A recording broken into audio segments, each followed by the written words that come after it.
Well, welcome back to another episode of Coffee Table Theology from us here at Pure 24/7 Radio. And as always, you're with me, your host, Gareth Higgs, and I'm joined today by another friend of the show, the Reverend Tom Morgan. Tom, it's good to have you with us. Thanks, Gareth. Great to be back. Just to remind us and our listeners what it is you do and how do you spend your time? So I'm an Anglican minister and I lead a church called the Light Church, which meets in Royal Warton Bassett, which is sort of North Wiltshire. Swindon's probably the nearest place nearby that many people will have heard of. And we launched on Easter Sunday, so we're still pretty new. Yeah, sure. So actually, when we last had you on, we'd recorded a conversation where you had just launched. I think the church was a week old, or Yeah. 1 day old even. So tell us how things are going since then. People will be keen to know. Yeah, great. No, really, really encouraging. We love seeing people come and check out church for the first time, people that have not been in church maybe for a very long time. A few people come in to check us out for whom thinking about faith is a brand new thing. And yeah, with like many places in the country, we see the sort of signs of the quiet revival. Doesn't always like show itself in people deciding that they're gonna give their lives to the Lord at the Yep. moment, but definitely like an increased curiosity around faith, what that can mean for people. So really encouraging time to plant a church, actually. Yeah, great. So if there are any listeners that happen to live in rural Wharton Bassett and aren't attached to a church, where are you based? So if you're not attached to a church already, we meet at St Bart's Primary School in Royal Warton Bassett on Sundays and in various places during the week. So we run a monthly worship night in Lynham, which is just down the road from Royal Warton Bassett. Yeah. Yeah, great. Oh, it's good to hear that things are going well and moving along nicely. So we're going to talk about Jesus today, which is a great. He is a great person to talk about, and someone that you and I could spend a long time talking about, I think. So we're just going to talk more about who Jesus is, what his work means for us, what his character and nature means for us today. That's the kind of purpose of today's conversation. And so, I mean, I know a little bit about you, but for our listeners' sake, when would you say did you first become aware of Jesus, or perhaps when did you first encounter Jesus? Well, I can't say when I first became aware of him because I can never remember a point in my life where I was not aware of Jesus. Mm. I do remember several occasions as a small boy, age 4 or 5, giving my life to the Lord. I think because I learned that if I said I'd given my life to Jesus, I didn't have to go to bed. So I tried it as a tactic to avoid having to go to bed. Mm. After a while, people just sent you back up to bed, remembering that you gave your life to the Lord the week before. But also those were serious, you know. Yeah. I never remember a time of not knowing that Jesus was there, that he died for me, that he offers eternal life to those who put their faith and trust in him. Okay. And what does Jesus mean to you today? I mean, what? So it's a long time, a long, long time since you were a small boy. What? How's? Well, you asked me this question in advance of us recording, Mm. and I really stumble over this, not because I can't think of things to say, but because the answer seems to get bigger and bigger every Mm. year. Mm. Mm. I don't really, I guess like everything, Jesus means everything to me. Mm. Yeah, yeah. I think there's kind of a phrase in the in the kind of history of the church, which talks about Jesus as our magnificent obsession, and I've just been reminded of that recently.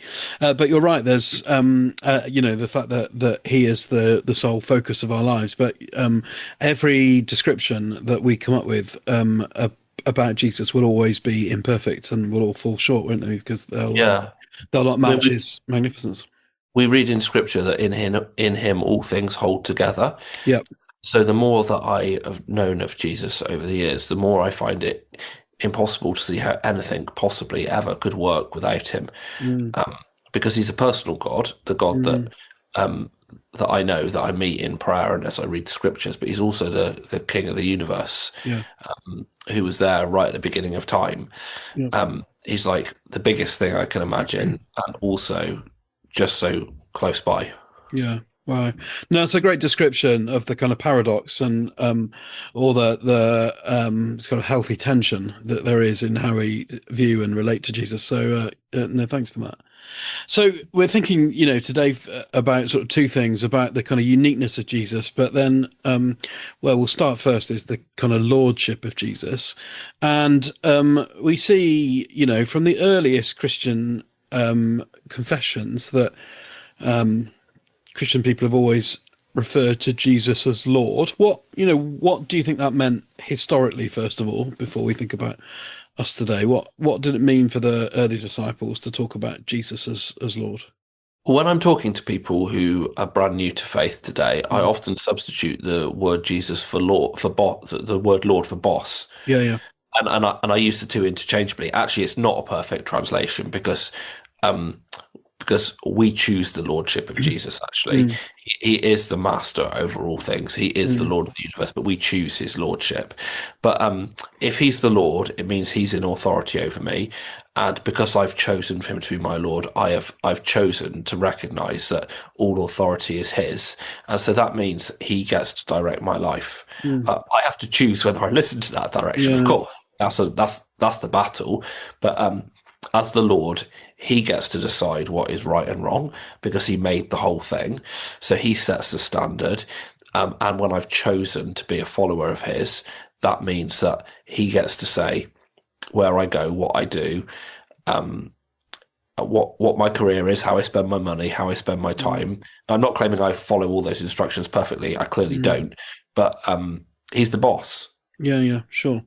I mean, it's interesting. Can I just push back on the chosen bit? I think I get what you mean, but I wonder actually whether Jesus is Lord of our lives still, even if we haven't chosen him to be there.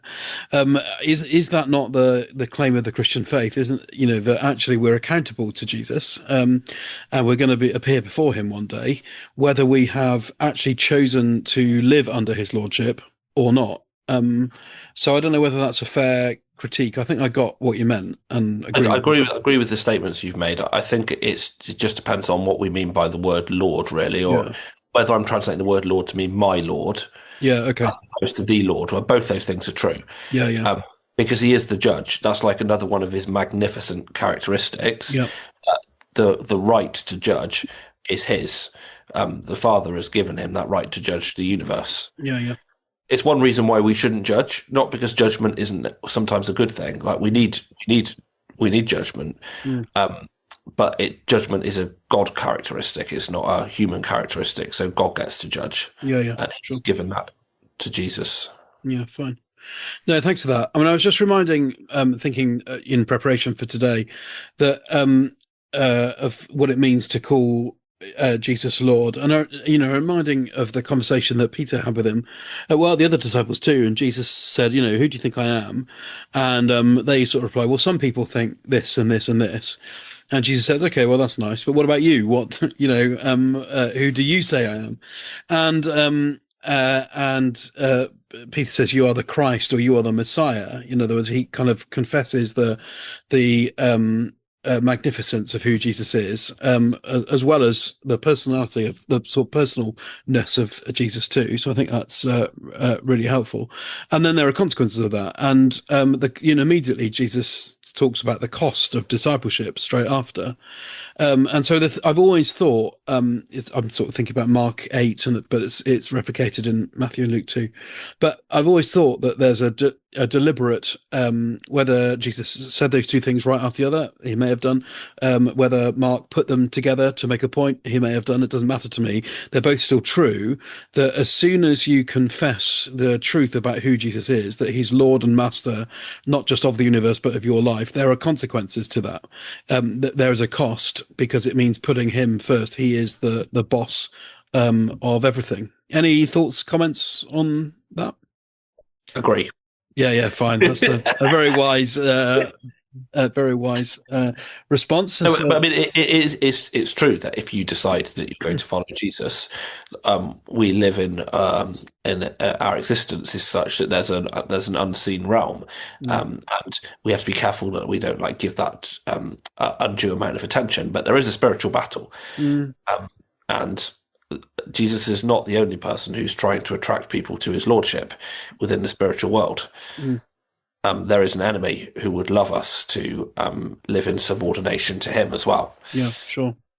No, sure. So what about, you talked about how you'd explain the kind of lordship of Jesus to other people, but what about for you practically? And I hear you said earlier on that you don't always get that right or don't always choose to obey, but what does it mean for you to live under the lordship of Jesus day by day? Well, here's a good measure of it, which I wouldn't want you to actually be able to do this to me, but theoretically, I do think about it sometimes. Where our treasure is, there our heart is also. Mm, So a good way for me to examine how much of my life Jesus is Lord of is to look at my bank account and mm, think, if somebody else looked at this, if I gave them my bank statements, would they be able to see that my priority is following Jesus? mm, Because where your treasure is, there your heart is also. yeah, So that's one way in which if the lordship of Jesus affects us, affects me. Like, mm, if he's the Lord of everything, my bank account should reflect that. okay, That following him is a high priority. What else? Well, it means that we have to keep a short account with other people, because Jesus has told us to forgive others in order mm, to be forgiven.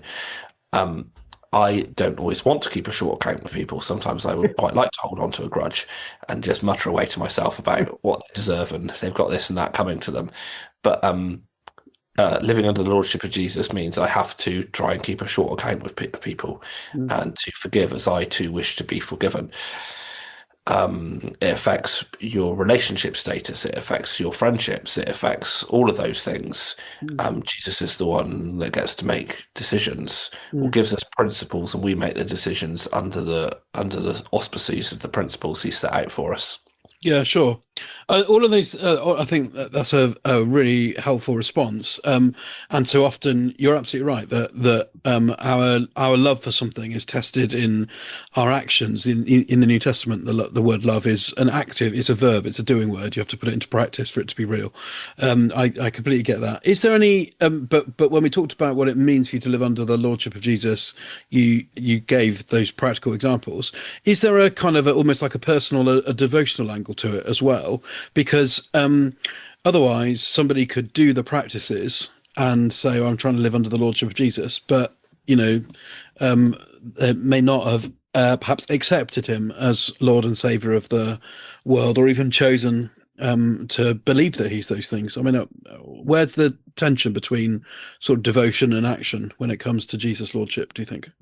I don't think that they're separable. I think devotion without any Mm, action at all would suggest that there's actually no devotion there. I mm, mean, so if you're in a relationship with somebody and you are wholeheartedly devoted to them, you talk about your devotion to them all the time, you tell them how much you love them, you spend time with them, but you go off and cheat and you spend your money on other women or whatever, it would mm. suggest that actually you're not devoted, Yeah, that, sure. that the devotion is no devotion at all.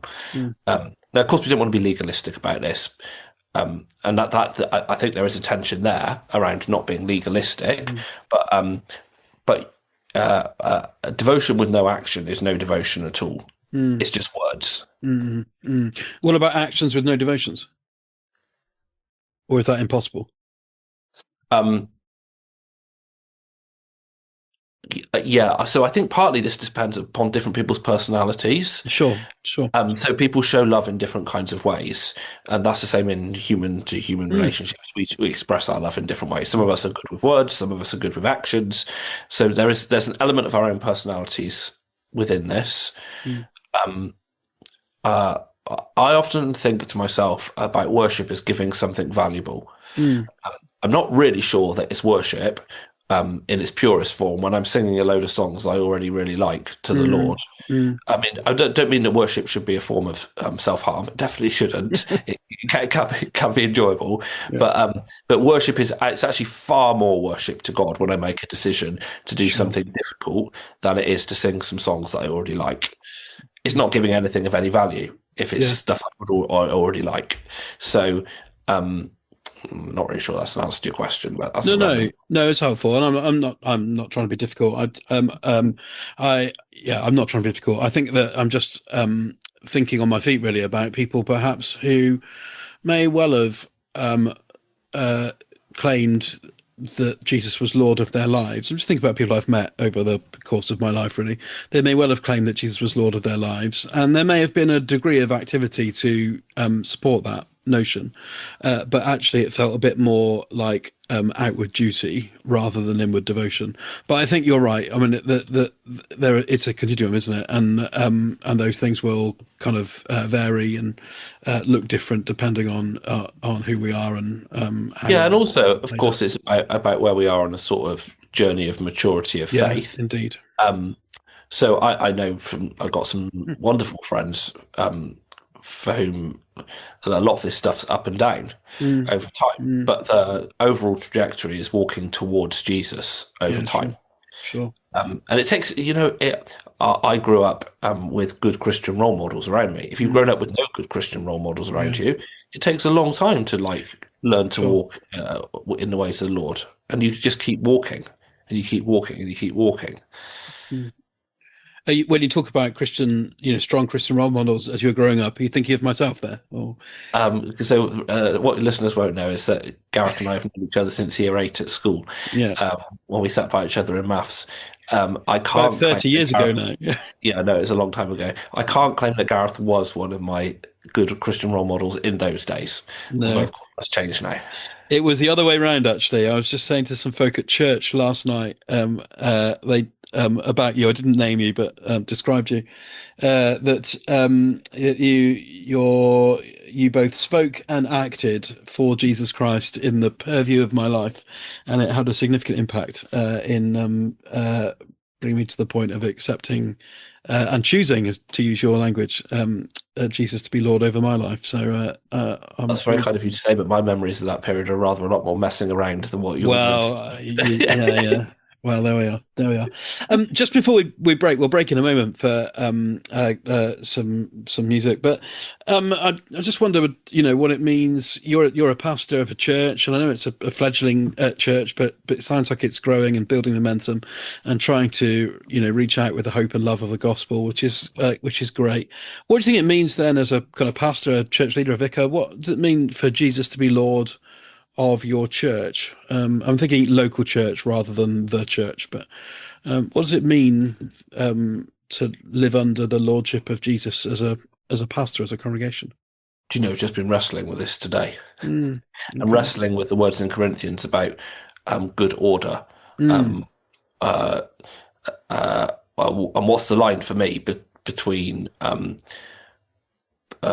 between encouraging the work of the Spirit, yeah, and also not in a different spirit, in the same spirit, ensuring good order. yeah, yeah, Um, both actually require the lordship of Jesus. yeah, sure. Both, definitely. It requires praying. It Mm, requires trying to listen. It mm, requires trying to follow. It mm, requires believing that it doesn't all rest on me and my shoulders or the mm, shoulders of the leadership team, because the church belongs to Jesus Christ. It does not belong to me. And the moment I begin to think that it all belongs to me, even if I'm doing it from a servant heart, actually, but success or failure, whatever those words even mean, not very helpful mm, sometimes. But if I believe that belongs to me, then I've sat under something that is not the lordship of Jesus. sure. Uh, some of your question also tips into what's the difference between faith and wisdom, Yeah. and actually, faith and wisdom are both gifts of God. Mm, mm, I've seen churches that have planned their budgets with great faith mm, and seen the Lord really come through for them. And I've seen the churches that have planned their budgets with great faith, and it's resulted in having to make redundancies because they yeah. spent money they didn't have. Um, and so I don't really have a really tidy answer other than that. The church belongs to Jesus Christ. Mm, Sitting under his mm, lordship means it belongs to him, that neither success is ours or failure is ours. We mm, just have to try and be responsible with what God has given us mm. and trust that the rest is in his hands. And yeah, that's my thoughts off the top of my head. No, some good thoughts. Some good thoughts. We're going to just take a break from our conversation now, and we'll hear some lovely music that is brought to you from us here at Pure 24/7 Radio. We'll be back in just a moment. Well, welcome back, everyone. I hope you enjoyed the little musical interlude there. This is Coffee Table Theology. This week I'm joined by a friend of the show, the Reverend Tom Morgan, who's a pastor of a church up in North Wiltshire. Tom, it's great to have you with us. We're talking today about the lordship of Jesus and what that means both for us personally and for kind of Christian community. And we've had a good conversation so far. Just thinking, just kind of extending that further, Tom, that kind of sense of Jesus' lordship. We began to kind of head this way at the beginning of the conversation, but Jesus is Lord over all things. He's Lord over all, over creation, over the universe, as well as our sort of individual lives. I mean, is there, how does that inspire you? Does that give you fear? I mean, when we talk about kind of, think about Jesus when he commissions the disciples at the end of Matthew's gospel, all authority in heaven and earth is mine, he says. I mean, what does that mean? How do you respond to that when you hear words like that? Well, the fear of the Lord is the beginning of wisdom. Amen. Um, but we also know the Lord, Mm, because the thing about being a Christian is we can know Jesus. mm, Um, he goes from being somebody that we can assent to intellectually to mm. being somebody that we can know. Now, of course, you have to. We don't ever know fully all of Jesus. There's a danger. Sometimes you see people come to faith and then sure that they're right on every topic because they Yeah. know Jesus, um, and I know him, so I must be right on this topic. So we do. We do that with humility, but we can know Jesus, Mm, and the more that we know of him and experience of him, my experience at least is that our sense of his holiness and his otherness grows, mm, but a sense of a sort of fear within me. Well, I guess the fear is like deep respect mm, and a mm, sense of his great power, but I'm mm. not terrified of him, No, no, not at all. no, no. I mean, I love C.S. Lewis's words and his beautiful depiction of Christ in the Lion, the Witch, and the Wardrobe, and well, all the Narnia books actually, but particularly that one where he pictures Jesus, doesn't he, as this great, huge beast of a lion that is powerful, muscular, and with this huge kind of golden mane and huge teeth, and just like any sort of lion in Longleat, or on the sub-Saharan plains, sorry, you would you would quite rightly fear a beast like that as a human being, but in Lewis says, doesn't he? He's not a tame lion, but he's good. Yeah, I love the way the Narnia movies have depicted Aslan, because he has all that might and strength, but his eyes. I think I've said this on a previous show before. His eyes are so gentle and warm and loving and encouraging. And there's a couple of wonderful stills from the film where this little child is looking up at this huge beast, but the eyes are full of love and wonder. And so I find that one of the most helpful images I have of holding in tension the closeness of Jesus and the friendliness of Jesus, and I mean that with thankfulness, not as a dismissive thing, and then the all awesome nature of Jesus, the Lord of all glory, to whom we must one day bow in confession, and the one before every knee will one day bow. The scriptures tell us. But do you think then I mean, where does I have heard people talk to me before about the lordship of Jesus, and people perhaps that are seeking to have faith and or seeking to become Christians, are on the journey to, have said, well, I just feel that I don't want to be under domination, and Jesus, if Jesus is Lord, does that mean he controls me? And how would you reassure people that have those fears, perhaps, of how they might relate to Jesus and his lordship? I have a couple of responses to that. Mm, One of which it might not actually be the first thing I said if I was chatting to somebody, but um, uh, they have actually grasped something if they realise that Jesus is the mm, master, the boss, and mm, that they are no longer sat on the throne of their life, but he mm, is sat on the throne of their life. yep. So it depends where you think that question's coming from, because sometimes it's actually about control. Mm, Sometimes it's because people have experienced mm, really unhealthy control by other people in the past, indeed. and we've got to be sensitive to that. Yeah. I think like the answer is actually found just in reading the Gospels, and not really in one place, but just reading the Gospels, seeing the character of Jesus. Jesus who says, "Come and follow me," Mm, but never says to anybody, "You must follow me now." yeah. He says, Thank you. "Come and follow me." There's an invitation to come and follow him, and that is the way of Jesus actually until he comes back. For Yeah. the most part, I mean, occasionally we read of or encounter people who've had a profound experience of Jesus that's left them Mm, thinking, "I don't think I've got any choice other than to follow you." yeah. Like the dream or the vision I had is so vivid. Yeah. But for most of us, most of the time, it's just the gentle invitation of Jesus to come and Mm, follow him. mm, Of course, there will be a day when every knee bows and every tongue confesses yeah. that Jesus Christ is Lord. That Yeah. day is coming. But Mm, but until that day comes, it's a gentle invitation and the voice mm, of Jesus saying, "Come and follow me." mm. No, thank you. That's really, really helpful to hear. Um, And I well, just think as well when we say that about Peter's denial of Jesus, mm, Jesus' restoration of him, mm, and the way that Jesus relates to Peter, who like he stepped outside the lordship of Jesus. Actually, yeah. he said, "I'm following you," and then did the thing he said he wasn't going to do. Mm, Jesus restores him, and mm, that's what I mean about sort of as you read the Gospels. That's one example of yeah. what Jesus' lordship looks like. Yeah. But read the Gospels, look at the way that Jesus interacts with those people who were calling him. Yeah. I mean, they might not have been calling him Lord originally at the beginning, but they were saying, "Yes, we're following you." Look at the way he relates to them. Yeah. Yeah, I think that's true. I was just as you were speaking, thinking of, those contrasts which are written all the way through the accounts of Jesus' life. So, on one, in one aspect, you've got Jesus speaking to the waves, and he's the master of the storms. He's and he just a word, and the climate changes. That's and the disciples are in the boat and they freak out. They're like, who is this? Who on earth is this? Like, what have we got here?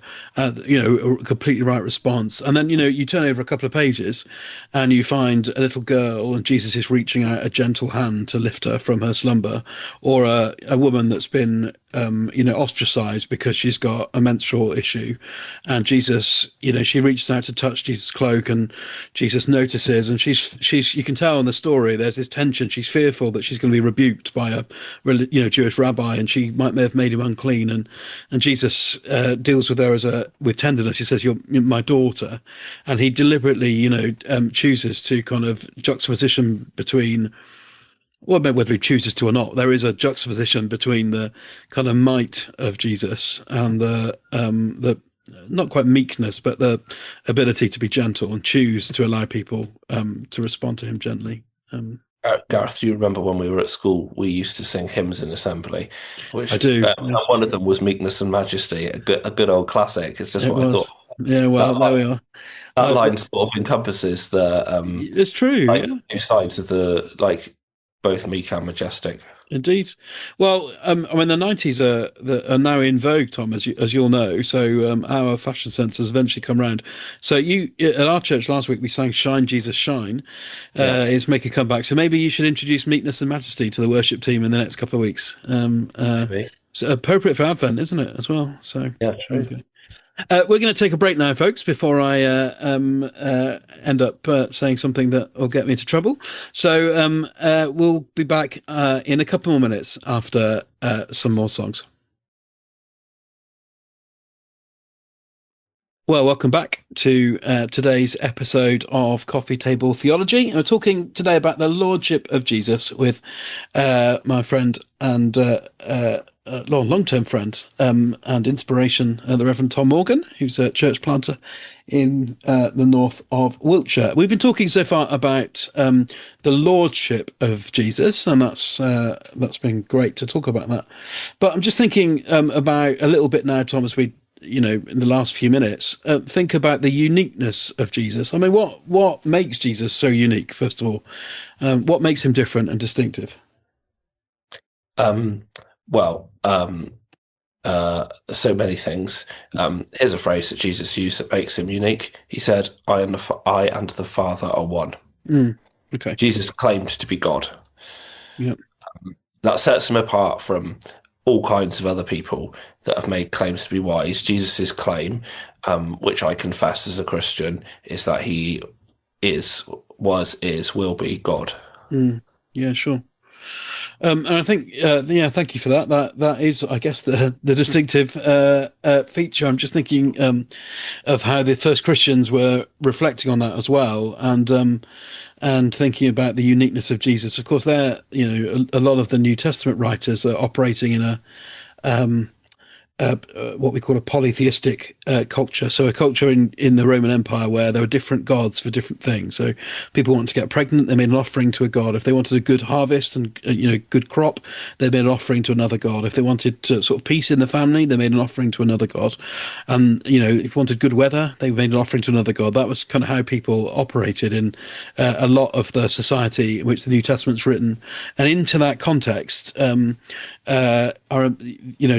has those wonderful words in Acts 4 that there is no other name under heaven by which people can be saved. So he's charting a really distinct course, that Jesus is the only saviour, and Jesus is, there's nobody like him, and nobody that comes close to him.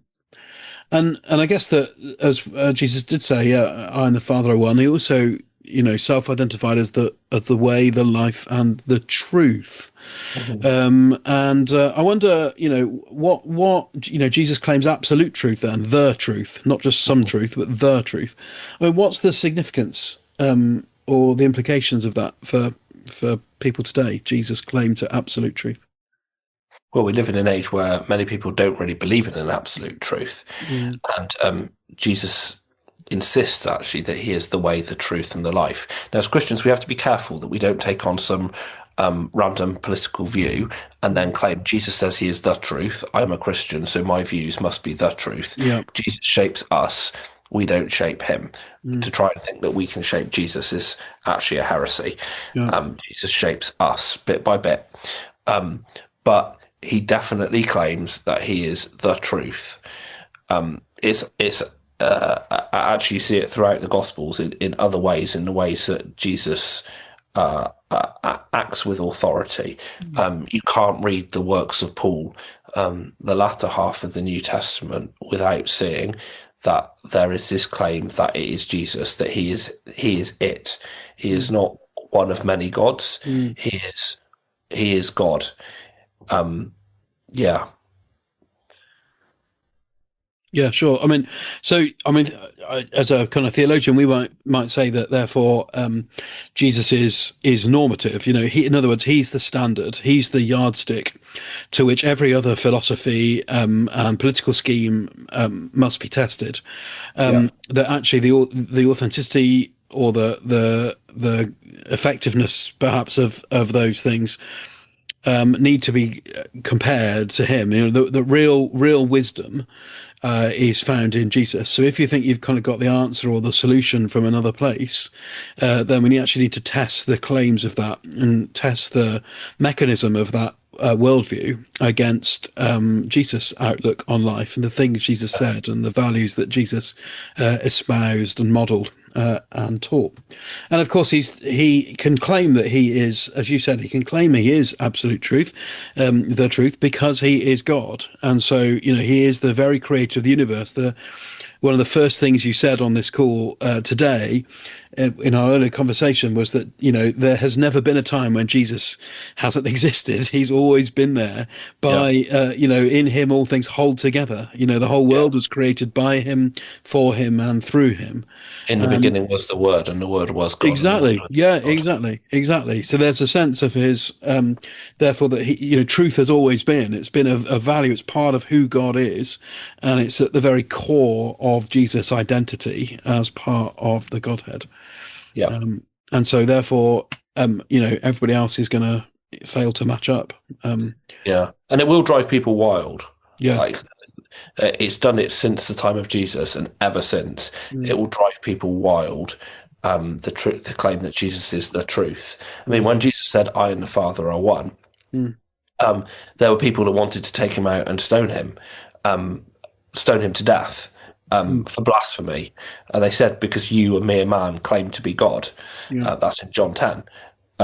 This claim of Jesus, which brought hope to people all around him, which brought truth and light to people around him, it also drove many people around him absolutely wild. I had a really interesting chat at church a few weeks ago with some local churchgoers who came to visit us. Didn't have a service that week, and mm, we were looking at Jesus's claim that week where he said, "I am the way, the truth, and the life."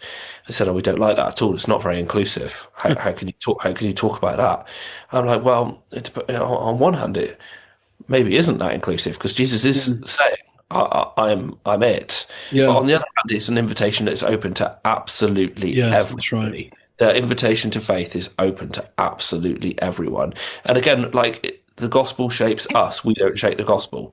So all of us, we all come with our own expectations based on how we're raised to the gospel, and we try and read everything through the light of what we think is right and wrong. But that is like the gospel should shape us. The gospel should shape my mind bit by bit. Yeah. Yeah, well, what a wonderful place to end with the fact that Jesus is the truth. He is unique. There's nobody like him, and so there is an exclusivity there that is unashamedly we believe that. But there's also a wide grasp. That Jesus stretches his arms wide on the cross, doesn't he? And Yeah. that that includes everybody, or everybody who wants to respond Yeah. is welcome to do so, and there's a place for each of them. Yeah. Tom, it's been great to talk to you today, and I've really Thanks for having me. appreciated your time. We wish you God's richest blessing as you continue to plant and in North Wiltshire. We pray God's blessing upon the Light Church, that it might grow and flourish and be continued to be Christ honouring in all that it seeks to do. So thanks for your time. Thank you.